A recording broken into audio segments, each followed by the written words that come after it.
Well, good morning, everybody. My name is Mike Hansen, and I have the privilege of serving as the Director for the Office of Traffic Safety at the Department of Public Safety. As everybody in this room knows, and as our audience out in webinar land also knows, in the last 15 years, the TZD program in Minnesota has achieved some remarkable successes. We have achieved about a 45% reduction in the number of fatalities that are occurring on our roads, and that is in no small part thanks to all of the hard work, the dedication, the commitment, and the effort of everybody who is participating in our webinar today. Part of the reason that we've gotten that kind of success is we have adapted to the data-driven approach to solving traffic safety issues and finding those behaviors and finding those things that we can affect to make the roads safer for everybody. And with the successes that we've had in the last 15 years, we need to start building for the next 15 years. And that's going to involve probably getting down into these smaller subsets of data and crash classifications and contributing factors that can and do cause these serious and fatal crashes that we're all committed to eliminating on Minnesota roads. And part of that is commercial vehicles. Commercial vehicle fatalities have either held steady or slightly increasing, and it's something that all of us can and should be paying attention to out there. So we've got a good presentation put together for you today, and with that, I'm going to turn the mic over to Colonel Langer for a few remarks from him as well. Good morning, everybody. It's good to see a packed room full of friendly traffic safety faces. It's always good to see, and our local partners, thanks for being here. We can't do it without you enforcing all these laws with us. My job here is to introduce a little bit of the topic today with Captain Olson, but today's topic is TZD and commercial motor vehicles, bridging the gap for first responders and engineers. This morning's presentations will discuss the different ways to harness existing technologies to better prepare drivers for roads with commercial vehicles. This presentation will provide valuable information on state and national data as well as engineering enforcement and education strategies. So as state troopers, we all go through commercial vehicle enforcement classes in the academy, and it's a couple of weeks of just information overload on logbooks and everything, equipment and driver qualification and vehicle types. I remember specifically classes on school bus types, and there's just an amazing amount of information. And then as state troopers, when we hit the road and get moving, we kind of have this internal dialogue because we have great professionals that work right with us, and it's sort of the saying, and we've heard it before, is if it's big and it goes hiss, call someone from 4700, because it's so complex and so complicated and can be so kind of difficult to figure out what to do. But I know Captain Olson and our Commercial Vehicle Enforcement Division does a great job of helping people know what they need to know to enforce commercial vehicle issues in a way that increases the safety on our roads. So you don't have to know everything, you just have to know something and not be afraid to take action on those commercial vehicle issues. And then we come to find out, and the data suggests it isn't necessarily the commercial vehicles that are the biggest problem with commercial vehicles, it's the cars that are around the commercial vehicles. So I think this will be a great topic for presentation. Before I introduce the speakers, because there's people joining us online and there's a lot of people in this room, I'd like to take a moment to pass the microphone and just have you briefly say who you are and where you're from. Good morning. Hi, I'm Elizabeth Stifler. I'm with the City of St. Paul Public Works Traffic Engineering. Christine Hernandez, State TZD Program Coordinator. Derek Lure, MnDOT. Peter Buchan, MnDOT Office of Traffic Engineering. I'm Kristen Oster with the Office of Traffic Safety. Hi, I'm Lisa Kahns with the Minnesota Safety Council and the Network of Employers for Traffic Safety. Matthew Marion with the Federal Motor Carrier Safety Administration. Jim Weatherhead with the Minnesota DOT Rail Safety Coordination Office. Bill Schaefer, Office of Traffic Safety. Kathleen Haney, Office of Traffic Safety, Traffic Records Coordinator. Lauren Hillman, MnDOT State Aid. Katarina Vu from the Office of Traffic Safety. Irene Jones with the Office of Traffic Safety. Frank Scherf, Northeast Law Enforcement Liaison, Office of Traffic Safety. Monica Jensen, Dakota County. Bill Hamas, the Law Enforcement Liaison for the Metro, or from the Office of Traffic Safety. Pat Morris, Minnesota Safety Council. Paul Austin, Minnesota Safety Council. Karen Spratler, a new employee with Kimley Horn. Thank you. Chris Erickson, State Patrol. Kent Cleveland, St. Paul PD. Jeffrey Thomas, Brooklyn Park PD. Meredith Terpstra, Community Relations and PR for AAA Minneapolis. Will Jensen Kowski, MnDOT, Office of Freight and Commercial Vehicle Operations. Eamon Gallagher, MnDOT Commercial Vehicle Office. Carrie Pierce, sign up and healthcare outreach educator and the Minnesota Emergency Nurses Association. Joni Soames, Emergency Nurses Association. Luke Allison, St. Louis Park PD. Brian Crewley, St. Louis Park PD. Caitlin Baker, New Hope PD. Allison Schumacher, staff writer for the Department of Public Safety, so you'll be seeing a blog about this breakfast next week. Dave Box, I'm Office of Communications, Department of Public Safety. Terry Piper, Office of Traffic Safety. Jay Landwehr, Office of Traffic Safety. Dwayne H. Long, Office of Traffic Safety. Gordy Pearson, Office of Traffic Safety. Leslie Seymour, Department of Health. Scott Conkey, Law Enforcement Liaison, Southern Minnesota. Good morning, Linda Dolan with the University of Minnesota, the Center for Transportation Studies. Tom Nixon, East and West Central TZD. Jessica Schleck, Southeast TZD. Chelsea Palmetier, Office of Traffic Safety. Allison Hawley, Office of Traffic Safety. Laura Rhodes, MnDOT's Office of Freight and Commercial Vehicle Operations. Adam Bald, State Risk Management Division. Annette Larson, South Central Southwest TZD. Jason Bartel, State Patrol. Don Morrow, State Patrol. And crashing the party, Dan Murray, American Transportation Research Institute. We're the not-for-profit research arm of the trucking industry, headquartered in DC, but we have a regional office here in Minneapolis, St. Paul. Very good, and to everybody online, thanks for joining. It's time to introduce our speakers and get on to the topic. First is Captain John Olson. He's a Minnesota State Trooper. He's been with us since 2004. During the last 3 years, he served as captain of our commercial vehicle section. Prior to that, he held several positions in the State Patrol, including a commercial vehicle inspection, as a trooper, a technology liaison officer at headquarters, a field lieutenant, and a MIGSAP grant coordinator. Captain Olson received his bachelor's degree in law enforcement psychology from, it was then Mankato State, but now Minnesota State Mankato, right, University. Julie Witcher has been with MnDOT for over 16 years. She currently serves as MnDOT's Way Station Program Manager as well as the State Rail Safety Engineer. Prior to joining the Office of Freight and Commercial Vehicles, she worked for 10 years in traffic safety, managing the HSIP project selection.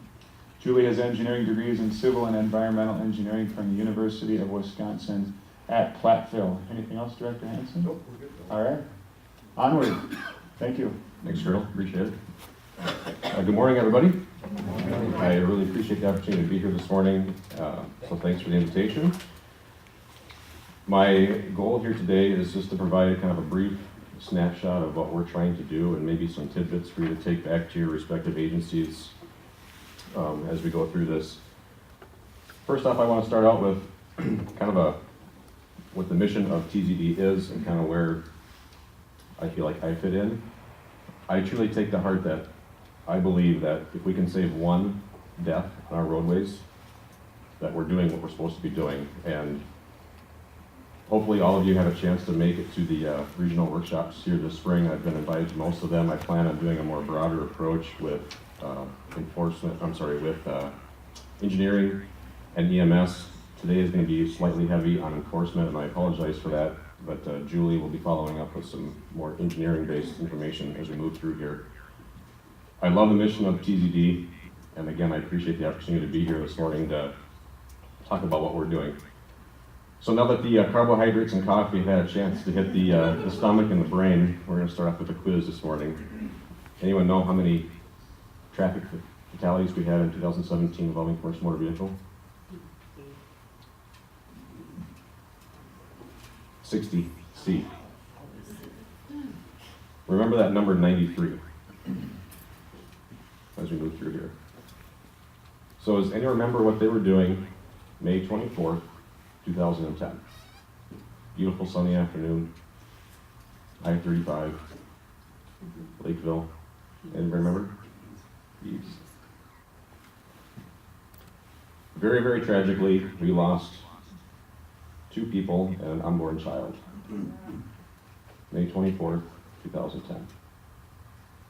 That 93 fatalities on the screen, that was how many fatalities we had in 2010 that involved a commercial motor vehicle. And this was 3 of those 93. So why did this crash happen? Anybody remember the story? Distracted driving. Wasn't a cell phone.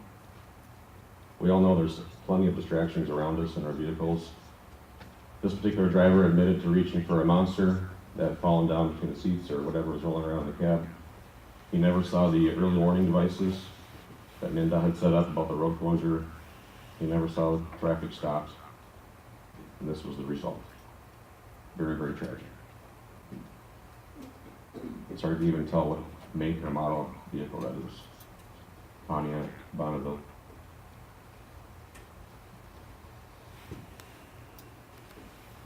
For my EMSers in the room, how do you handle something like this? You talk about it? You train? EMS couldn't get to the scene to render aid. Thankfully, this doesn't happen every day, but it does happen. So what are you doing? What are you thinking about? How are you training on how to handle things like this? What about hazmat, propane tanker trucks? We have crashes involving hazardous materials. Things you need to think about on a regular basis as you go through your training and your group meetings. All of us are a target, including enforcement. Christmas Eve this year, we tragically lost one of our own in Louisville. Officer was hit on a traffic stop. Guy driving a tanker truck, hauling liquid waste. Obviously, it's still through the courts. It's going to be, I think he was charged with convicted homicide and DWI. I don't know what the end result will be, but we're all targets. Another example. So on a national level, 27% of all fatalities in a work zone involve a CMV.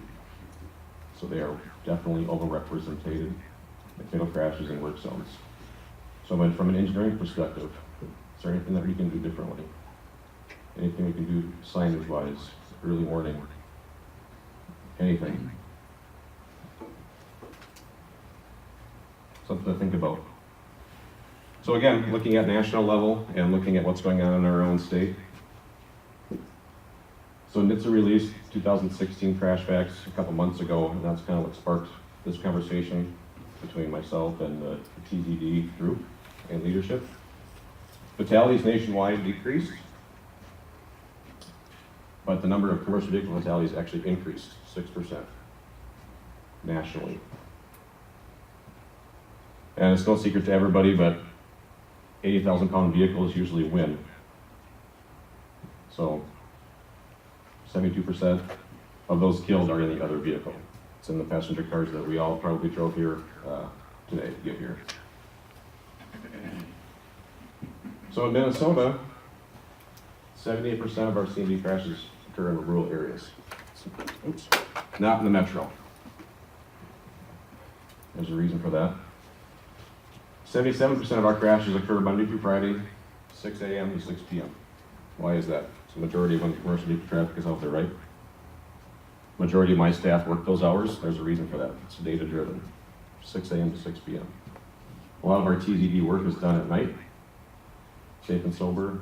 Doesn't mean we can't still do enforcement on commercial vehicles at that time of night, but for the enforcement officers in the room, think about that when you're working the day shift. Making that contact with the driver. 94% killed in multi-unit crashes were the other vehicle. Again, it kind of fits in line with the nationwide model.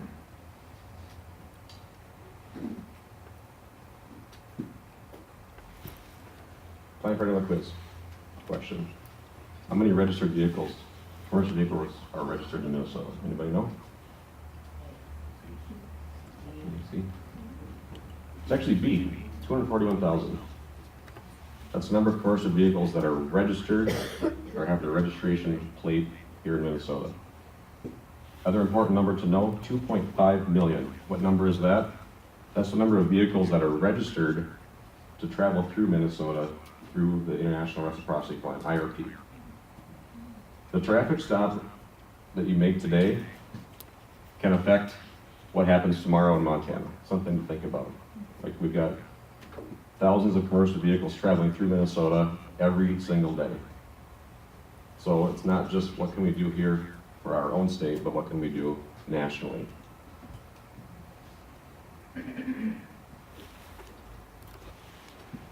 My goal here is not to make you experts, maybe just provide enough education to help you as you go out through your work days. So is this a commercial vehicle? Absolutely. Yep. When everyone thinks of a commercial vehicle, they're thinking of a big rig. They're thinking of the 80,000-pound vehicle, 5 axles, 18-wheeler, call it what you want. Pretty straightforward. How about this one? Could be. Yep. Looks like to be a 1-ton truck, a dually. Could be, probably. All right, how about this one? Got some smart people in the room this morning. Could be.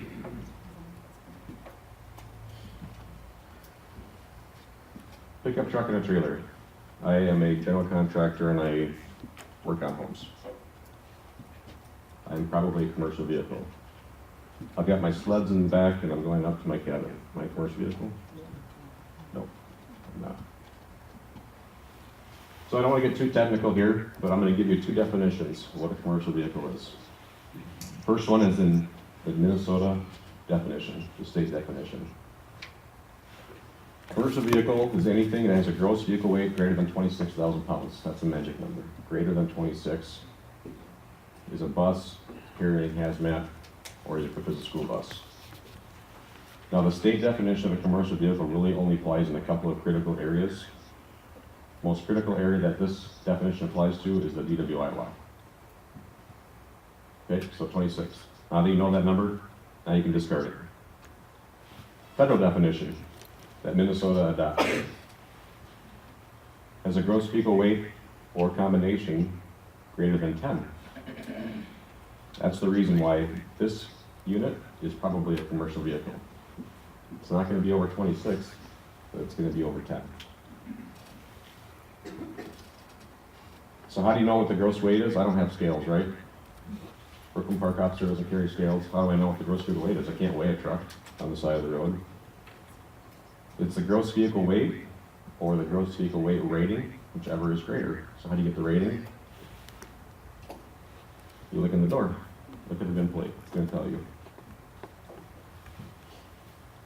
So gross vehicle weight right here, 56,000 pounds. Over here, 32,000 pounds. It's as easy as that, right? Super easy. Open the door, take a look. Every vehicle should have a public VIN displayed.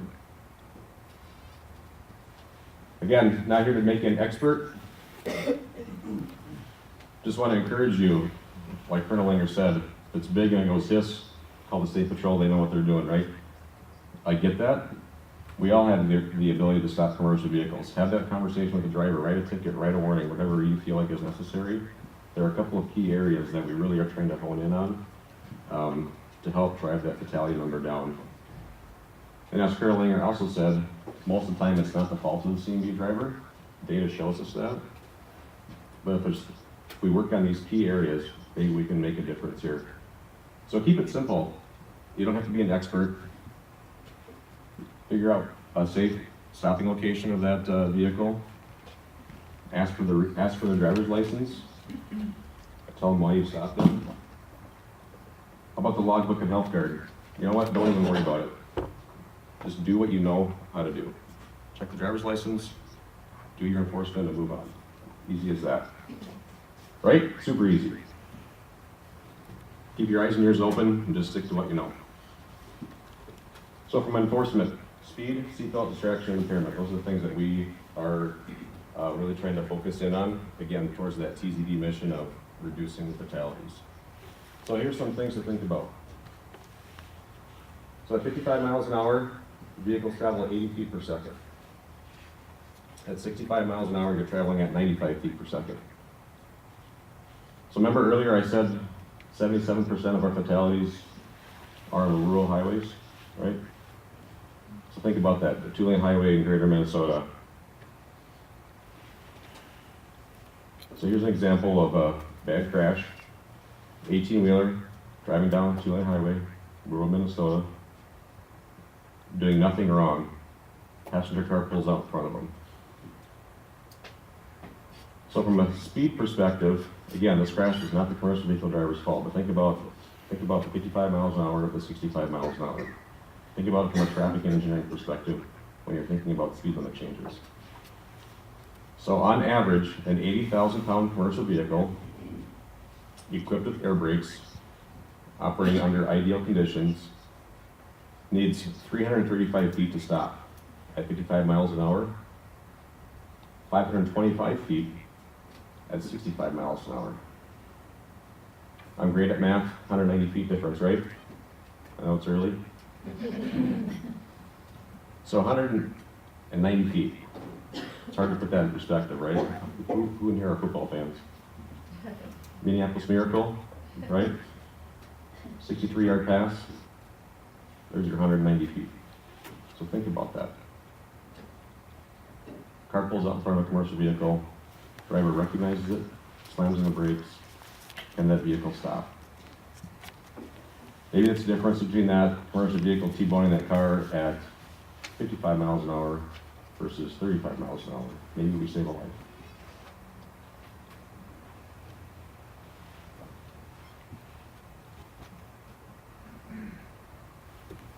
How about seatbelts?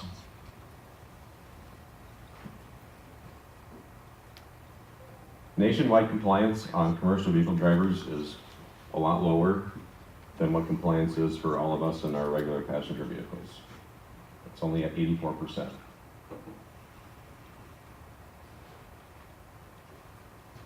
So the National Safety Council, Wall Street Journal published an article, commercial vehicle drivers are the 7th most dangerous job in America. 7th. I didn't know that. I would have guessed it a lot lower. Sometimes the commercial vehicle drivers are their worst enemy. They don't buckle up. They spend a lot of hours behind the seat, behind the steering wheel and the seat. Seatbelts are uncomfortable. I don't know what their reasonings are, but seatbelt compliance is not where I would like it to be. I would like all of us to help them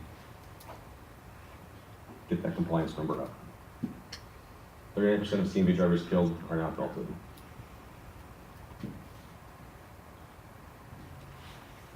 How about distraction? Yeah, it's not just about the cell phone, but we tend to focus on that. Obviously this year, it's a topic. In our own state, I'm guessing we all probably feel the same about that legislation. But 2011, the feds adopted texting and one-touch dialing for commercial vehicle drivers. So since 2011, even if I'm driving my 3-car-ton pickup truck with my 2-axle trailer as a general contractor, I am prohibited from not only texting on my phone, but I'm prohibited from driving down the road and talking like this. Has to be one-touch dialing. Bet you guys didn't know that, right? Yeah.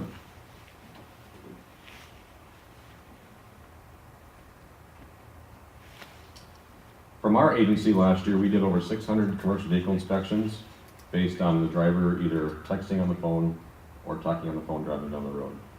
It's incredible to me to see still today commercial vehicle drivers still driving and holding the phone. I mean, they know it's illegal. Most of them know it's illegal. We all know it's illegal to speed, right? We all need reminders, right? We all need reminders. That's why enforcement exists. If you see that, stop the truck, have a conversation, remind them. Take whatever enforcement action you feel is necessary. Okay, I think this is my last quiz question for the day. So, what's the legal limit, VAC limit for a commercial vehicle driver?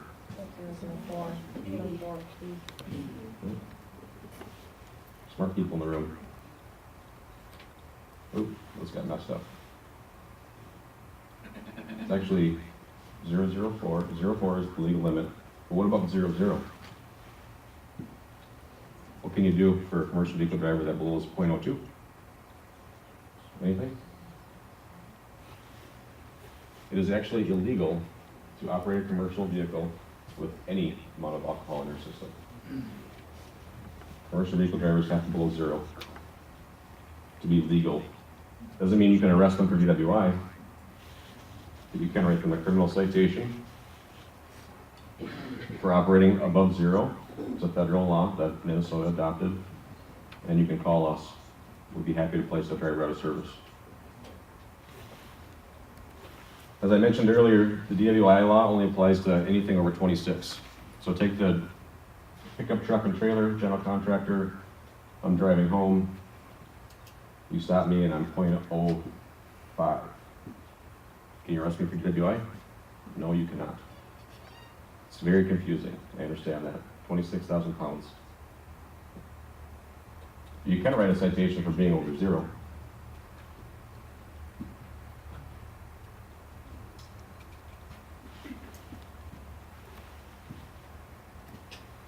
It is also illegal to operate a commercial vehicle while in possession of alcohol. That's not a part of the manifested load. Anybody know that? Most drivers are professional drivers. They know this. They don't violate this. And we've actually seen an uptick in the number of alcohol possessions in commercial vehicles every year. It's slowly going up. It's kind of interesting. I think last year we had over 160 alcohol violations in commercial vehicles just from our agency alone. That's why I say keep your eyes and ears open. Look around the cab. Do you see open containers in a trash can from the night before?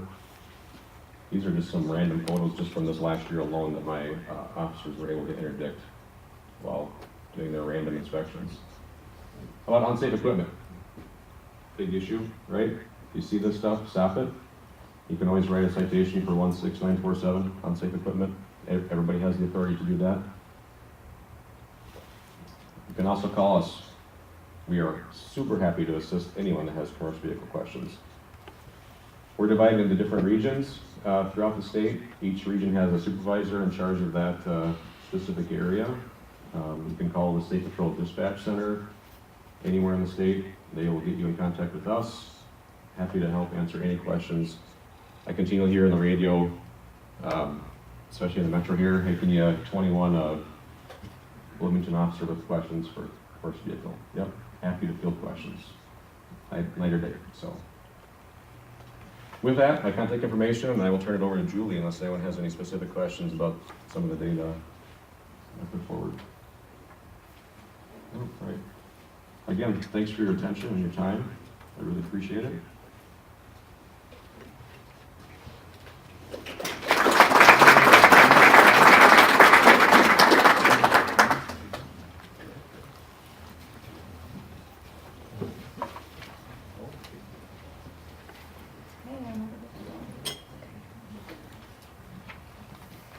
All right, so I'm going to talk a little bit about how my office fits into this.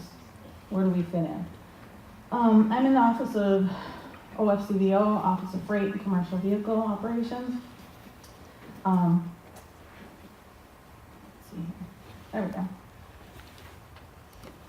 So what I'm going to talk to you about real briefly today is what is the weight and safety enforcement program? Why is that important? John has done a really good job of kind of showing us what that means for drivers out there. And what are some engineering strategies for reducing commercial vehicle crashes? What tools does our office have? And things to keep in mind when you're in the design process. So the enforcement program. MnDOT works with the State Patrol to keep our roads safe. We have program areas in truck safety, school bus safety, special transportation providers, limos, oversized overweight permits, and it's a program that's required by federal law. So why is it important? I think John's done a really good job of telling us that. I think we wouldn't be here if we didn't think it was important. But weight and safety inspections, they're needed to keep the safety and well-being of the traveling public, the health of the public, the operations, the freight owners, Minnesota's infrastructure. our roads and our bridges, they're also taking some damage from all of these commercial vehicles. According to our latest estimates, illegal overweight vehicles cause over $42 million annually of damage to Minnesota's trunk highway system. So weight enforcement isn't just a safety component for drivers and the traveling public out there. It's also an integral part of our program to keep our roads and bridges safe.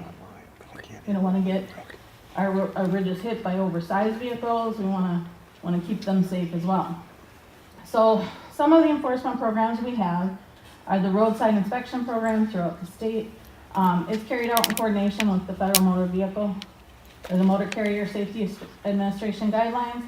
And we also have a mandatory inspection program where it's annual inspection of vehicles that transport hazardous material.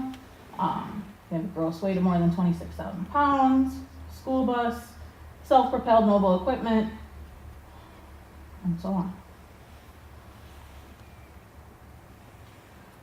So commercial vehicle traffic. It's been increasing for some time. We expect in the next decade to see another 12%. So this is something that we need to deal with. We need to understand how these increasing numbers are going to impact the traveling public and impact our infrastructure. So our office has some resources for designers out there. On our website, we have some maps that you can use without any supervision. You can just go in there and take a look at what you got. Look at your commercial vehicle numbers. Look at what your volumes are. And then go ahead and pull up the Superload resource map, the utility resource map.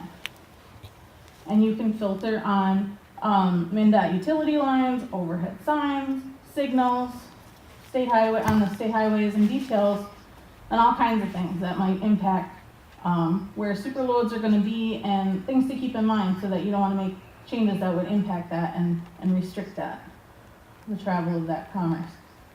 And then we also have a map that is a roadway map. So you can pull up displays of areas that have 10 width lanes, or 11 or 12 or greater. And that might come in handy for you when you're trying to do your design and what the network looks like out there. We've also got the location of metro rush hour zones, restricted travel areas, and all these can be found on our website. So things to consider when you're designing. Things that are helpful for the state patrol, things that are helpful for commercial vehicle drivers. Narrower shoulders on lane width. Those are something that's going to impact law enforcement when they're trying to pull over a vehicle, a larger vehicle in particular. You're restricting where they can do that. Roundabouts. You should always kind of keep commercial vehicles in mind when doing that, and have conversations with our office, with John's office on what kind of design vehicles should we be using. Is this the appropriate design vehicle? What kind of commercial vehicle traffic are we really seeing through this area?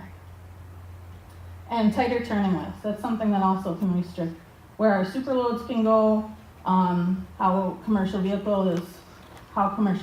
are planning their trips, and those kind of things.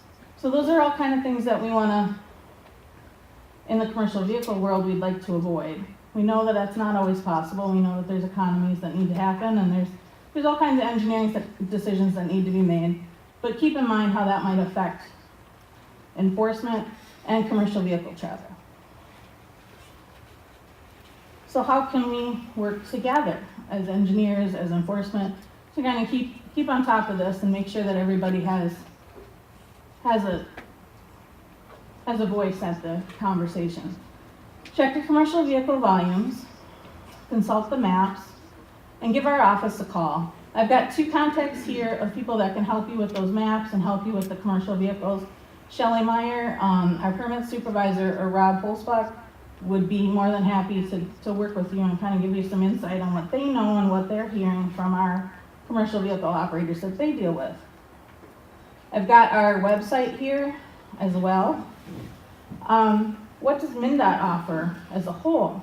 Well, something that's new to MnDOT, we have resources for commercial vehicles. We're one of eight states that now have new technology out there meant to help some truck drivers, or all truck drivers, I should say.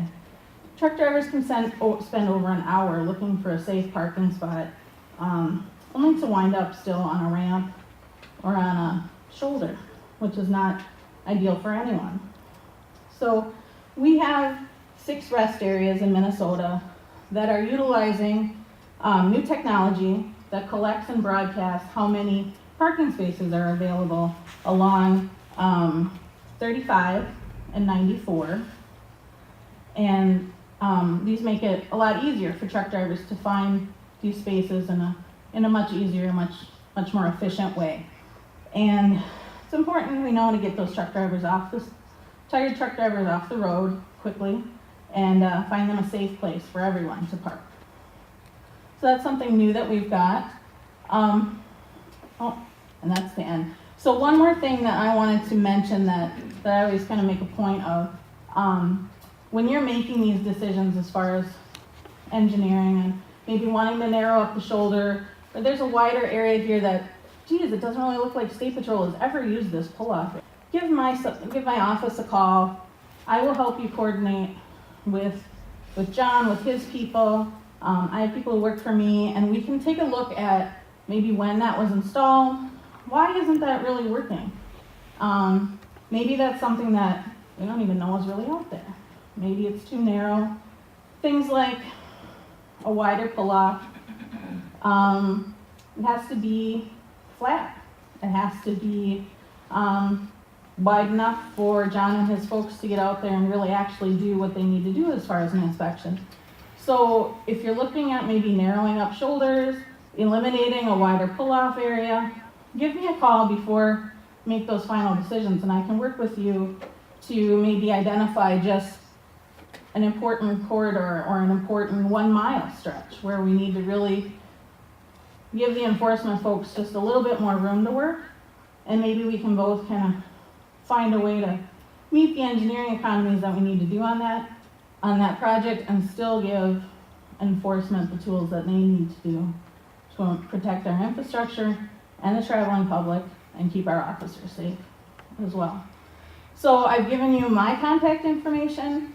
I also have Shelley and Rob. All of these are available on the presentation. Just invite us to the table. Let us have a conversation. And we'd be more than happy to provide you with any engineering tools we know about, any areas that enforcement is really looking for some extra help. Wider pull-off, longer turn lane might be all that we need to really make a huge difference in where we can enforce on that corridor. We've got areas where we just can't do as much enforcement because there's just not a really good location to set up portable scales all the time. So I can help you work with everybody involved here and coordinate so that we can make a better team. So I think we have a little bit of time left. I'd like to open it up for questions, if I have any for me and for John.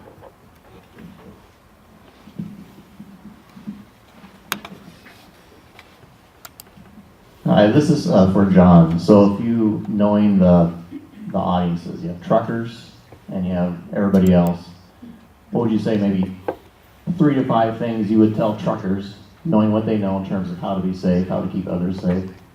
Maybe 3 to 5 things you'd tell everybody else, every motorist, about how to stay safe around truckers.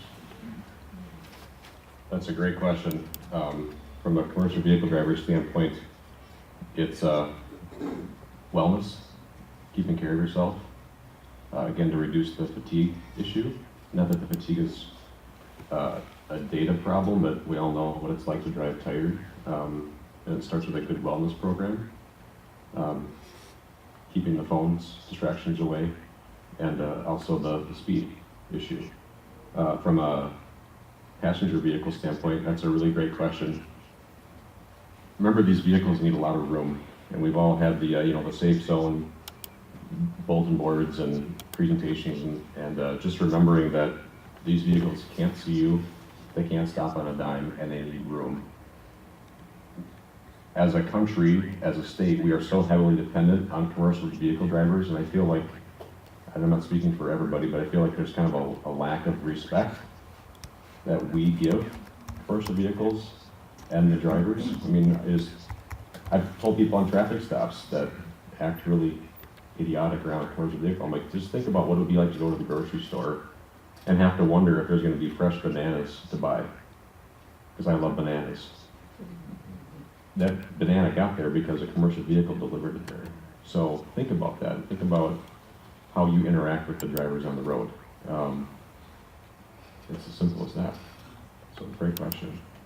To your point though, one thing that I would love help with is creating some educational piece to give the commercial vehicle industry about the TZD mission. So if you have any great ideas or points that you want to make known to the industry, please let me know that so we can make that happen. That's a great point, John.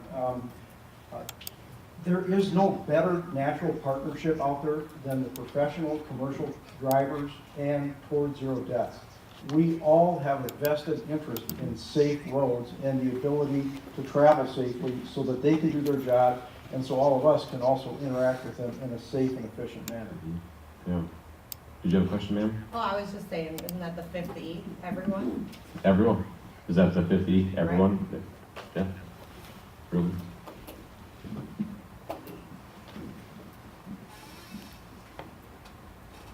I actually have a couple questions for you.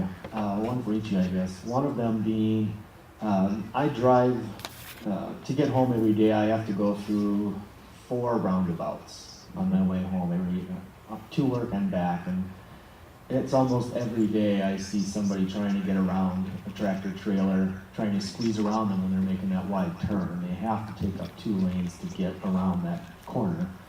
And there's another roundabout right after that. And so if they do wait for that truck, once they get that straight path, they gun it and try and get around that truck because they're just too impatient.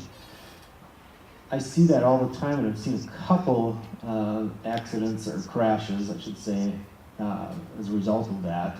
But I'm just wondering, what do the stats show? It's a lot slower, I know, nobody's moving real fast through those roundabouts, but do you have any numbers on how many times those, even if minor crashes occur, how many of those happen on a daily basis or annually? Or it just seems like I see them all the time. That's a great comment. I wish I had the data in front of me so I could tell you that. I can tell from personal experience where I live, the number of property damage crashes where a roundabout went up did this. Yeah. The thought process is you're keeping vehicles going the same direction, so your serious injury and fatality crashes, the goal is to reduce those, but the property damage crashes go way up. To your other point about the roundabouts and the commercial vehicle drivers, there was legislation introduced last year that made it more clear, that all vehicles have to yield to the vehicle in the roundabout. Roundabouts are not always designed to handle the 53-foot trailer, truck and trailer combination. They can't maneuver through the roundabouts and stay in one lane. They have to use both, or, you see the tire tracks on the shoulders because they can't maneuver through there. But technically, passenger vehicles should be yielding right away to anyone in the roundabout.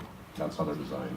Again, what I was, in the back of my mind, what I'm thinking is there enough of those occurring where more signage or more education should be put out there for other drivers, not just the commercial drivers? Well, more signage in a roundabout is problematic. There's a lot of signs already. So unfortunately, I think trying to add a sign that would kind of explain that would cause more problems than it would solve. Sure. However, there's more legislation. I don't know if you've seen this one yet, or maybe it's come back from last year about. It's the same one from last year that didn't pass. Okay, Yep. it didn't pass. Yep. So it's the same language that's coming around again.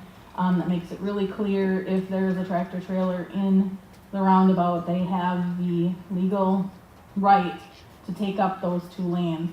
So one thing you can do is, call your legislator and tell them to support that bill. I think that we're always looking for more opportunities to educate the driving public on what's expected of them in roundabouts. So, just like John, I'd love to hear if anybody has a, opportunity for us to publish that. I know we've had a roundabout guide before, it was on the maps. There's a brochure, so, we're looking for opportunities to get that out in front of people.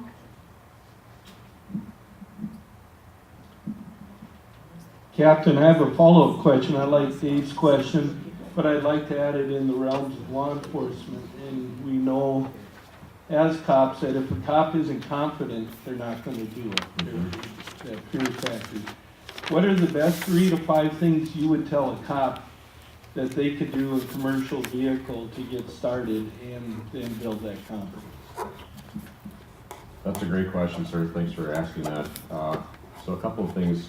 From an educational standpoint, we do offer any education to any law enforcement agency that would like more education on commercial vehicles. We have a 2-hour class, we have a 4-hour class, we call it our COPS class, where we'll come in and just kind of give some more basics about commercial motor vehicles and what things to look for. Best advice I have, like I said earlier, is just keep it simple. Know what you know and do what you know, and don't get overwhelmed with the rest of it. I know some drivers will, like, here's all my paperwork, here's my bill of lading, here's my logbook, here's this, here's that. And it's really easy to get overwhelmed. Just do what you know how to do. And feel good about that you're making a difference. Whether you write a citation or write a warning, doesn't matter. Just have a conversation. Sometimes that's enough.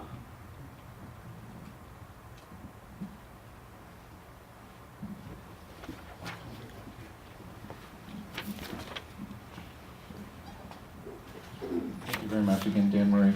I just wanted to throw out a couple data points that I think are really important when you mine the DOT's data, NHTSA data, et cetera.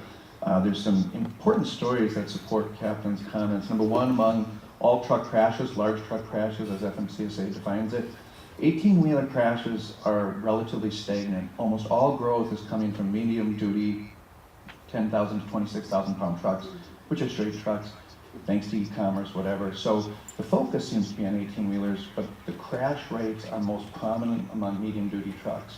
The other thing is the work zone. Captain mentioned that that's low-hanging fruit. It's an ugly, ugly number, 27 to 30%.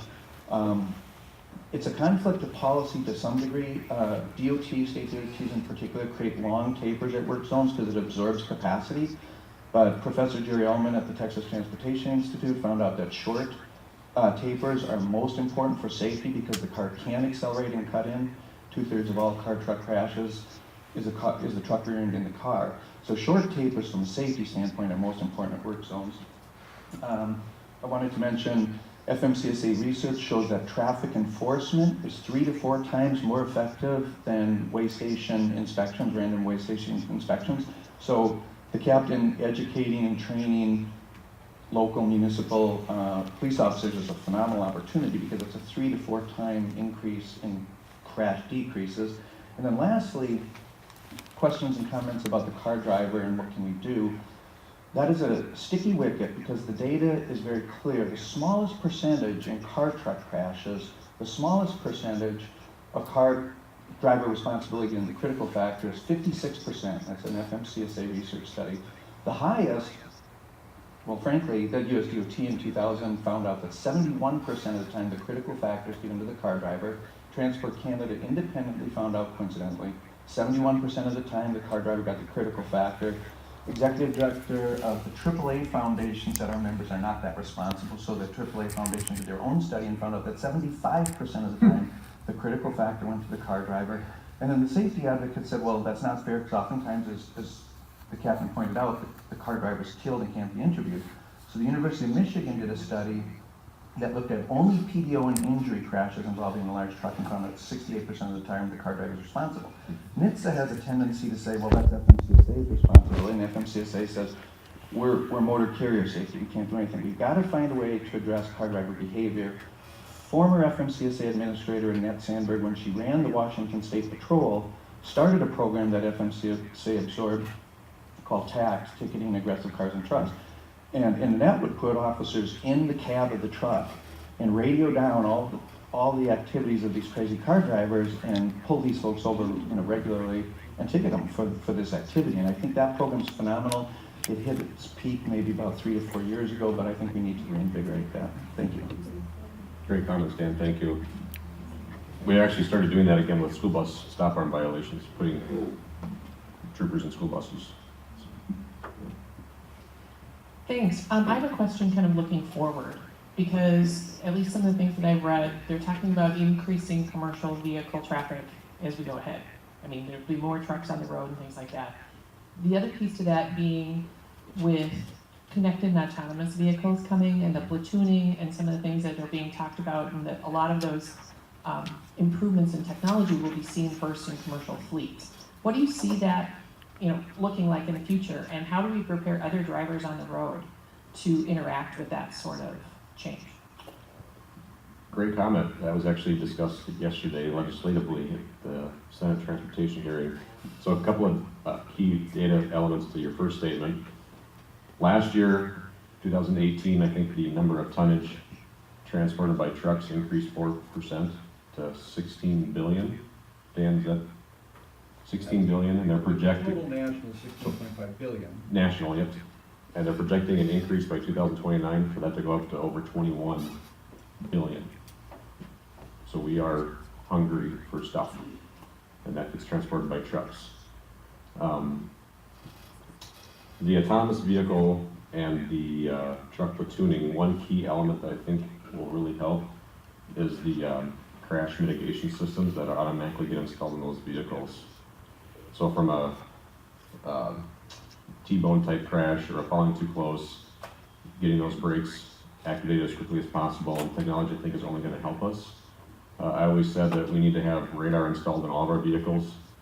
So if I'm trying to pull out on a two-lane road and the radar senses something coming at me at 55 miles an hour or 65 miles an hour, if I hit the gas pedal, I go nowhere, then we're actually going to save some lives.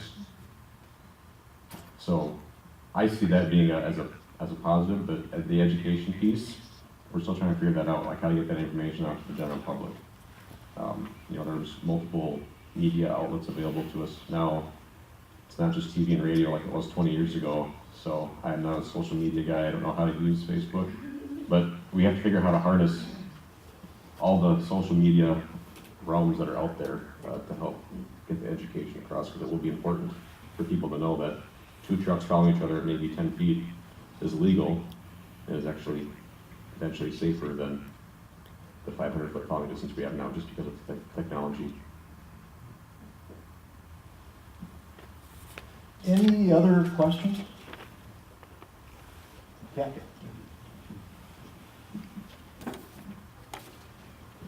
Thanks. Jason Bartow, State Patrol out of the West Metro. And 2 things. I want to encourage our law enforcement partners that we want to work with you.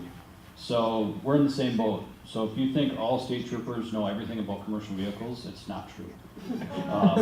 Most of those troopers out there working with your officers are in the same boat. They're going, I'm not sure what to do here. And they're calling a commercial vehicle trooper that knows more. So I encourage you to help us, and we'll work with you. If you want to set up saturations or details in your city or your area, call our office either in Golden Valley or Captain Erickson's office over in Oakdale. And we will get some troopers to come and work with you, because we want to partner with your group. So please do that. And also for those that aren't in the enforcement area, and you're sitting in this class or listening on the phone, go to your departments in your area and ask the question. Ask, Chief, what are you doing with commercial vehicle enforcement? Ask those questions. Ask your sheriff. Ask your local police officer that you know. And say, hey, I went to a short presentation here with TZD, and State Patrol said they want to work with you on it. We do. So you don't have to have a badge on your shirt today to make that happen or ask those questions. So we want to partner with you on this and make the road safer, and we want to learn more too. And we can set up saturations where we have specific troopers there from the commercial vehicle division that you can say, oh, there's something more going on here than just the seatbelt violation. Why don't you pull off to the designated area over there, and we'll let one of the troopers take care of it from there. And you can go back out and start looking for other violations. So we can do details like that where it works out for everybody. But I just encourage the collaboration on that enforcement. And for our audience members in greater Minnesota, I think that I can extend that same offer to our greater Minnesota partner agencies as well. Contact your local State Patrol district headquarters and work with the captain or the lieutenants or with Captain Olson's office, and they can set up those cooperative events with your agencies. Good morning, Linda Dolan with CTS, but I also wear a hat on, I'm on the TZD Dakota County Coalition, and I know we have several regional coordinators here. From a local person's point of view, do you have any suggestions of what we could do from a local Dakota County or cities of working with our commercial vehicles? Little small programs, and maybe the regional coordinators have some thoughts on what you guys have done with your commercial vehicles in your regions.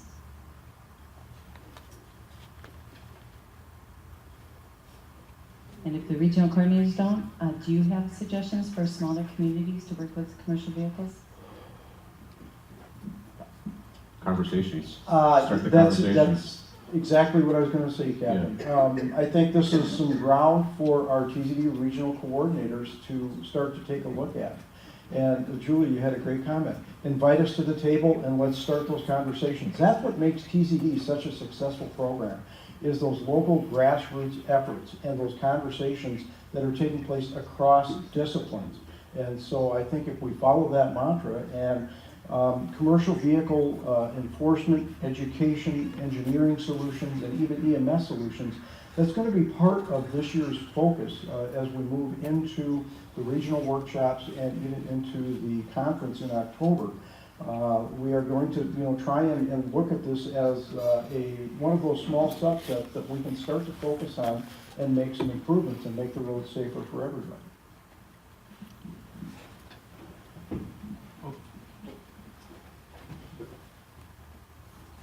So my expertise is rail safety and a background in design, but to Linda's comment about a program that could help, as a young man I had the opportunity to ride across the country in a Kenworth conventional truck.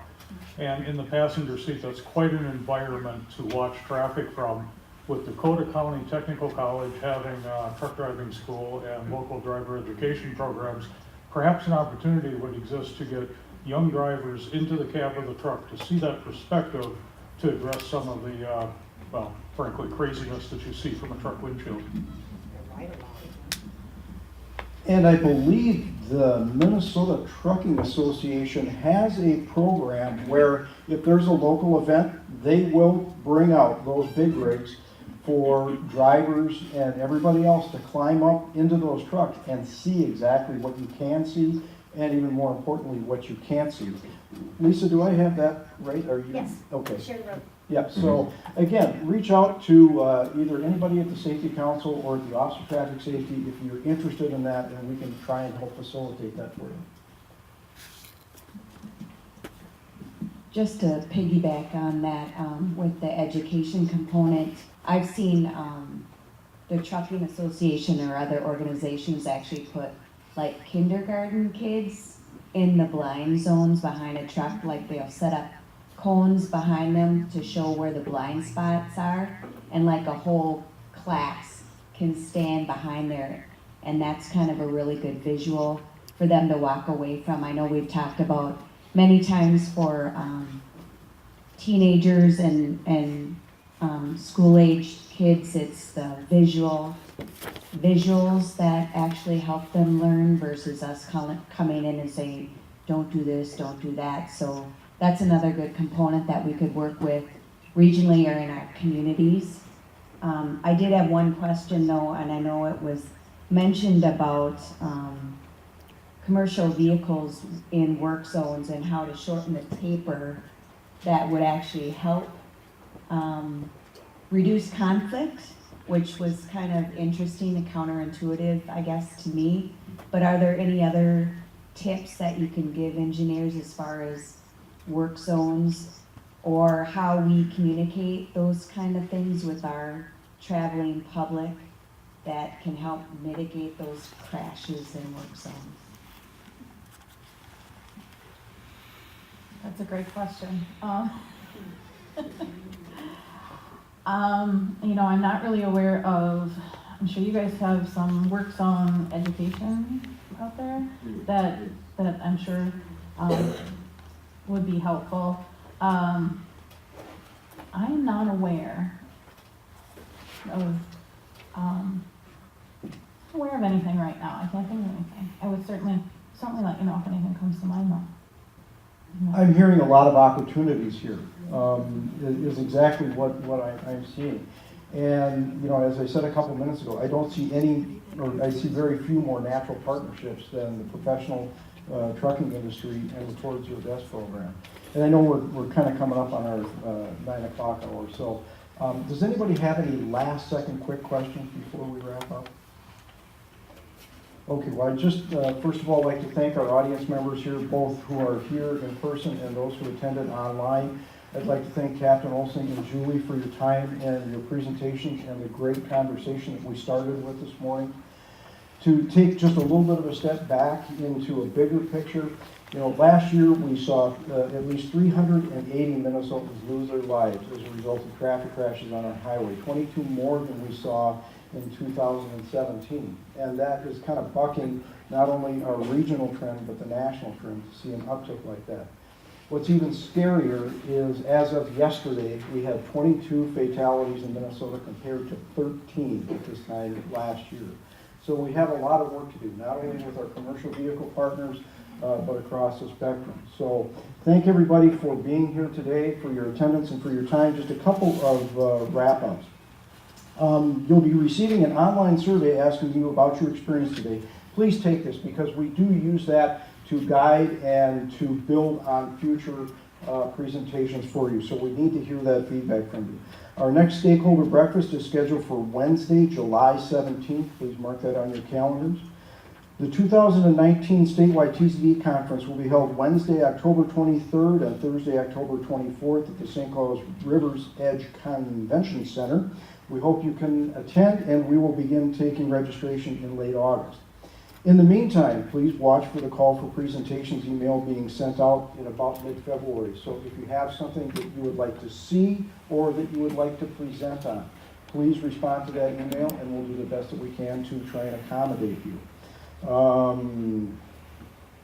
And that will be coming out in March. The deadline is March 15th. I'd like to encourage all of you to interact on social media with our Towards Your Best program, and you can follow us on Twitter and like us on Facebook.